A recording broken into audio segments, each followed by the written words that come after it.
À toi. Par contre, ça doit continuer bien. Il faut que je trouve le topo. Ah oui, c'est dur. Voilà. Ah, ça y est. Voilà. Donc bonjour à tous.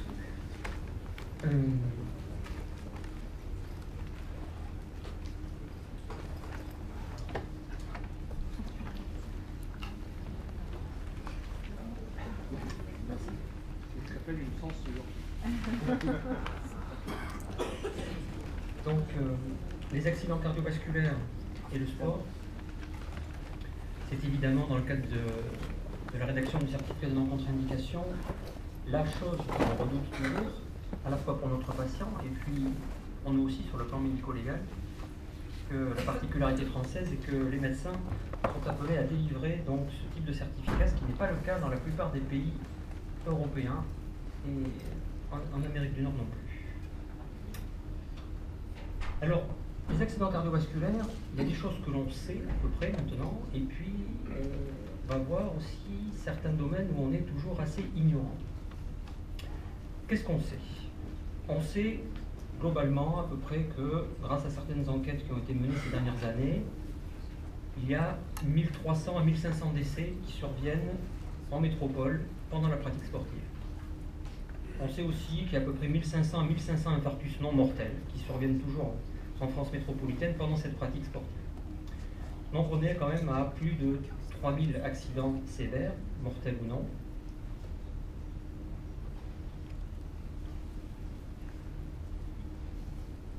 Ce qui constitue maintenant un problème de santé publique assez évident, puisque je vous rappelle qu'en 2014, nous n'avons eu que 3388 décès sur la route. Et quand on constate les moyens qui sont mis en place au niveau de la maréchaussée pour faire diminuer les accidents, on se dit qu'il y a quand même deux poids, deux mesures dans la prise en charge de certains problèmes. On sait aussi que ces accidents, ils sont quasi exclusivement masculins.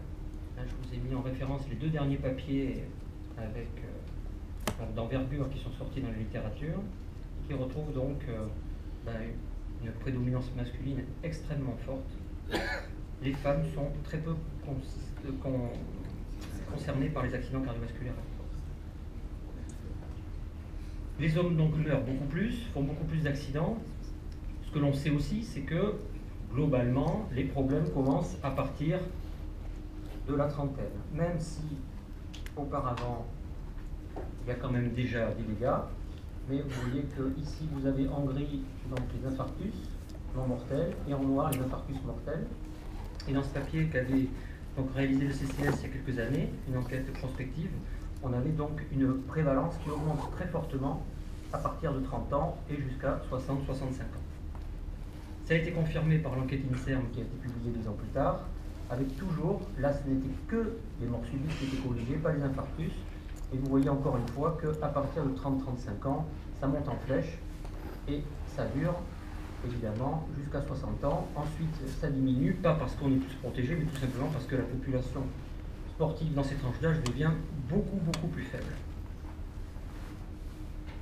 Ce que l'on sait aussi, ça c'est une diapo que j'ai empruntée à François, c'est que les catécholamines augmentent de façon très significative, ces catécholamines qui sont pro-arythmogènes, elles augmentent de façon très significative au-delà d'une certaine intensité. Donc si vous faites un effort intense, vos sécrétions d'adrénaline, noradrénaline montent en flèche. Et ce que l'on sait aussi, c'est qu'à effort constant, cette augmentation est aussi en rapport avec la durée de l'effort. Et si vous avez des efforts qui sont de l'ordre de 2 heures, ça passe encore, et au-delà de 2 heures, ça monte de façon très significative. Il en découle quoi? Il en découle que ce sont les efforts intenses et prolongés et éventuellement inhabituels qui sont les plus à risque. En fait, ça avait été déjà montré, il y a de belles lurettes, mais ça se confirme dans les enquêtes que l'on mène, nous, de recueil d'accidents. Et qu'est-ce qu'on constate? Que les deux sports qui sont les plus pourvoyeurs d'accidents cardiovasculaires à l'effort sont la course à pied et le vélo. Puisque eux, ils peuvent conjuguer effort prolongé et à haute intensité. ne croyez pas que la course à pied, c'est quand même quelque chose de tranquille. On peut courir à 10 km/h et être à 85% de sa fréquence max, 90%. Et quand on court comme ça pendant 2 heures, alors on a fait le jogging long, ça n'a pas été forcément super éprouvant, mais pour certaines personnes, c'est extrêmement sollicitant déjà.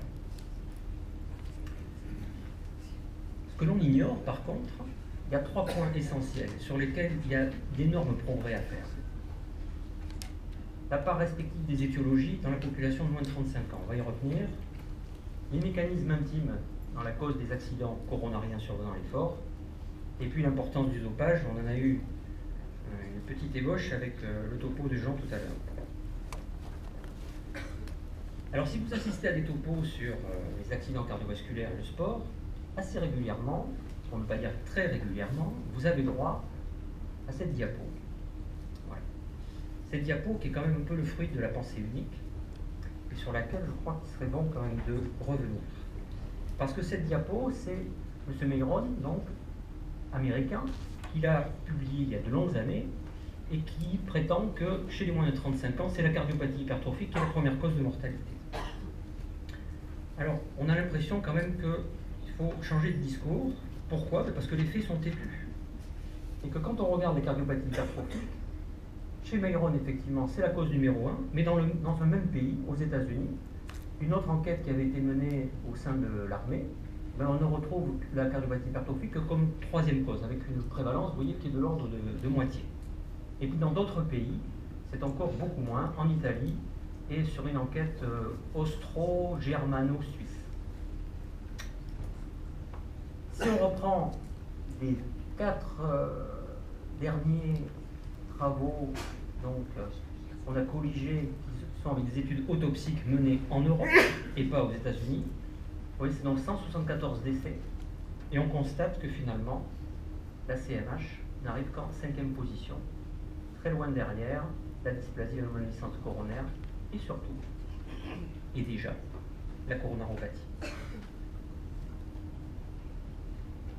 Au niveau du sport professionnel français, un registre qu'on tient depuis maintenant quelques années, on a 28 arrêts prématurés de carrière, et la cause numéro 1, c'est l'infarctus, même chez les plus jeunes, et pas du tout la cardiopathie hypertrophique. L'enquête espagnole qui a été publiée il y a 2 ans, un point qui paraît important, une fois de plus, c'est que là aussi la CMH n'est pas concernée, on retrouve toujours la coronary artery disease, mais surtout, ce qui est aussi un souci, c'est qu'on a 11% de décès qui sont inexpliqués. Et tant qu'on n'aura pas éclairci ça, ça sera quand même compliqué. On a plus d'1 patient sur 10 qui meurt, on ne sait pas de quoi il meurt. Alors bien sûr, dans ce tas, il y a les canalopathies, il y a quelques cutélons, peut-être quelques Wolff, il y a aussi probablement le dopage, mais on aimerait bien avoir les idées un peu plus claires sur tout ça. Les accidents coronariens, donc qui déjà chez les jeunes sont une part importante et chez les plus de 35 ans sont la cause numéro 1 et de très très loin donc des accidents, là aussi on appréhende certains mécanismes mais on ne les maîtrise pas complètement. On ne sait pas pourquoi tel jour il va y avoir comme un mauvais alignement des planètes et l'accident survient, alors que la veille ou le lendemain ça ne se passe pas comme ça. Alors on sait qu'il y a des forces de cisaillement importantes sur un ventricule qui se dilate, les coronaires sont soumises à haute intensité à des forces de torsion, et donc les sollicitations pour la plaque, des sollicitations mécaniques pour les plaques intracoronaires. Il y a aussi cet hyperdébit intracoronaire qui induit des phénomènes d'agression sur le sommet de la plaque, sur la capsule, la fine capsule qui l'enrobe. Dans les mécanismes au niveau de la plaque, il y en a 5 qui sont décrits. Il y en a 2 qui tiennent le haut du pavé. La rupture de plaque, surtout, l'érosion de plaque. Le thrombus pur, vous savez, c'est peut-être vous avez eu des patients où vous avez reçu du compte-rendu de coronarographie avec des gens qui, à l'export, font un accident coronarien. On les coronagraphie, on tombe sur un thrombus, on fait une thromboaspiration, par exemple, ou comme on l'a vu hier, on peut liser le thrombus, et puis, finalement, derrière, on a angiographiquement les coronaires saines. Il est fort probable que, si on y allait effectivement regarder, de plus près, on ne trouverait pas un endothélium tout à fait ça. Le phénomène de spasme coronaire, ça a été décrit. C'est pas très très fréquent. Et la dissection coronaire, ça existe indéniablement. Il y a des petites séries, des micro-séries qui ont été publiées de 4-5 cas, c'est un phénomène qui reste tout à fait marginal par rapport aux deux premiers.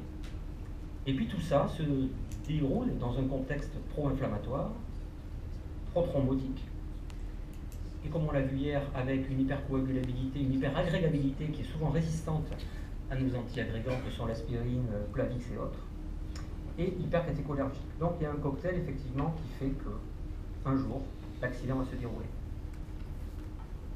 Si on regarde au niveau des infarctus classiques, là, toujours pareil, quand il y a des études autopsiques qui sont menées sur des IDM tout venant, pas forcément liés au sport, on trouve la rupture de plaque. Et la rupture de plaque, elle a comme particularité de toucher beaucoup plus le sexe masculin, des gens quinquagénaires en général, et avec des calcifications importantes. Comme on le disait hier, les calcifications, c'est la trace ce sont des volcans éteints, comme disait Jean-Paul Broussais hier. Tout à fait ça, ce sont des événements, des ruptures qui se sont finalement tassées un peu toutes seules. Et puis l'érosion de plaque, qui est un phénomène qui touche des gens, alors là, au niveau sexe ratio, c'est 1 pour 1, beaucoup plus jeunes, et du coup, avec moins de calcification. Alors qu'en est-il sur les rares études qu'on a autopsiques qui se sont intéressées à ce problème dans le cadre de la pratique sportive? Ce qu'on remarque, c'est que finalement, pour la rupture de plaque, les deux facteurs sur lesquels nous, qui délivrons nos certificats, avons un moyen de changer l'histoire, c'est le déconditionnement et le taux de LDL cholestérol. Alors que chez les sujets plus jeunes, qui sont donc plus des érosions de plaques, le facteur numéro 1, c'est le tabac. Et ça correspond tout à fait à ce qu'on a, à nos populations de sportifs. Dans les populations de moins de 30 ans qui font du sport, 25% des effectifs sont fumeurs. Quand vous passez 45-50 ans, dans les gens qui font vraiment du sport, il n'y en a plus beaucoup qui sont fumeurs. Ils ont arrêté bien souvent, et puis s'ils veulent continuer à faire du sport à 50 ans, quand on fume, ça devient vraiment compliqué. Déjà ça allait sans fumer, alors avec, c'est vraiment particulier. Le troisième point, je ne vous en parlerai même pas parce que je n'y connais rien, c'est le dopage. Et à vrai dire, les spécialistes du dopage savent vous dire quelle molécule est capable de générer tel et tel accident, mais le souci, c'est que souvent les sportifs en prennent plusieurs. Et avec l'explosion d'Internet, comme vous le disiez Jean, et ben maintenant c'est portes ouvertes et on peut prendre ce qu'on veut. Et vous avez tous dans vos patientèles, des sportifs qui se chargent. Et ils n'ont pas forcément besoin de faire de la compétition. C'est sûr que plus il y a de compétition, plus on a des gens qui ont des démarches de ce genre. Mais même chez les amateurs, pour simplement battre le voisin, il y a des gens qui ont recours à des produits. L'AMA en 2002 estimait que moins de 20% de la production mondiale de PO allait dans les établissements sanitaires, cliniques et hôpitaux. Moins de 20%. Et vous avez un papier qui est sorti il y a quelques années, qui s'était intéressé au degré de sensibilisation un peu du monde sportif par rapport au dopage. Et vous voyez que 14% des entraîneurs étaient tout à fait d'accord pour travailler avec le corps médical pour développer des produits dopants. C'est 14% à qui vous confiez vos enfants. Et 20% attendaient des chercheurs des molécules qui permettraient de progresser et bien entendu d'échapper au contrôle. Le futur proche pour les accidents cardiovasculaires, c'est une forte probable augmentation des décès. Parce que comme vous le savez, nous avons une population qui vieillit. Mais cette population, elle vieillit plutôt bien. Et entre autres parce qu'elle fait de l'activité physique. Et les gros programmes nationaux qui se développent en ce moment vont inciter de plus en plus la population, et à juste titre, à avoir une activité physique régulière. Ce qui fait qu'à ce jour, vous avez 6 millions de Français, plus de 6 millions de Français qui font de la course à pied, 10 km ou 60 km par semaine, ou 100. Vous avez plus de 6 millions de gens qui font du vélo, une sortie de vélo dédiée au moins une fois par semaine. On retrouve la même chose au niveau des inscriptions. En 20 ans, le marathon de New York, les plus de 40 ans, hommes, sont passés de 36 à 53% des inscrits. Et pour les femmes, ça a doublé, passant de 20 à 40%. Et en plus de ça, bien entendu, c'est que ces sujets vétérans, donc à risque, on l'a vu, se mettent en tête de faire des choses de plus en plus difficiles. C'est-à-dire que voilà, un marathon, il y a 20 ans, c'était respectable. De nos jours, c'est presque la routine. Voilà, il faut passer à plus dur, plus long, et si possible, loin de toute musique, c'est vachement mieux. dans le désert, dans la montagne.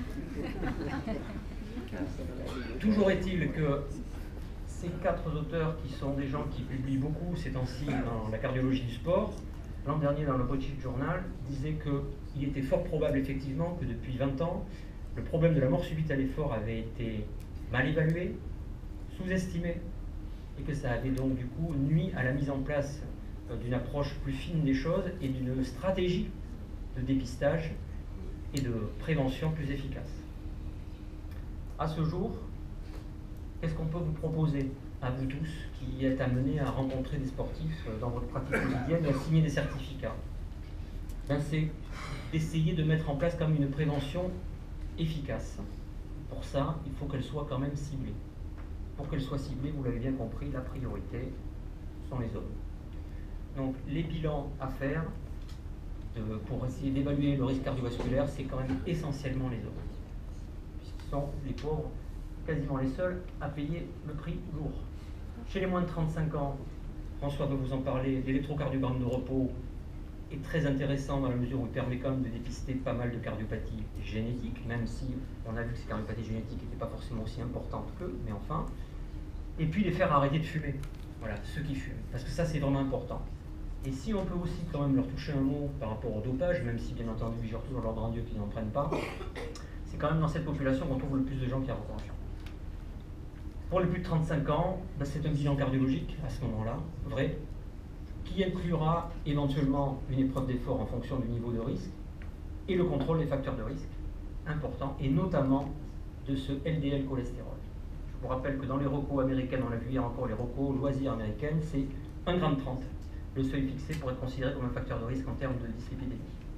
Voilà. Et puis pour tous, au-delà des bilans médicaux, parce que les bilans médicaux c'est bien, ça permet de dépister des choses, mais au-delà de ça, il faut absolument sensibiliser la population sportive au comportement à risque, la déshydratation ou l'hydratation insuffisante, la pratique sportive pendant la fièvre, qui est particulièrement dangereuse en termes de myocardite. On l'a vu, la pollution, avec toutes les conséquences que ça peut avoir sur le moment, et puis à moyen terme, et la météo, des températures hostiles, trop froides, trop chaudes. Et puis bien sûr les symptômes suspects. À peu près la moitié des gens qui décèdent en faisant du sport avaient eu dans les jours ou les semaines précédentes des signes avant-coureurs francs, des oppressions thoraciques, des malaises, des palpitations qu'ils ont négligées. Donc au total, il y a du boulot. Je vous engage à aller sur le club télécharger les 10 règles d'or que vous pouvez déjà afficher dans vos salles d'attente et éventuellement à distribuer sous forme de flyers. Certaines fédés les ont déjà adoptés et les mettent sur leur licence. Et nous, à notre niveau, acteurs de prévention depuis quelques années, on est persuadés que c'est un élément indispensable en complément des bilans pour faire avancer les choses. Je vous remercie.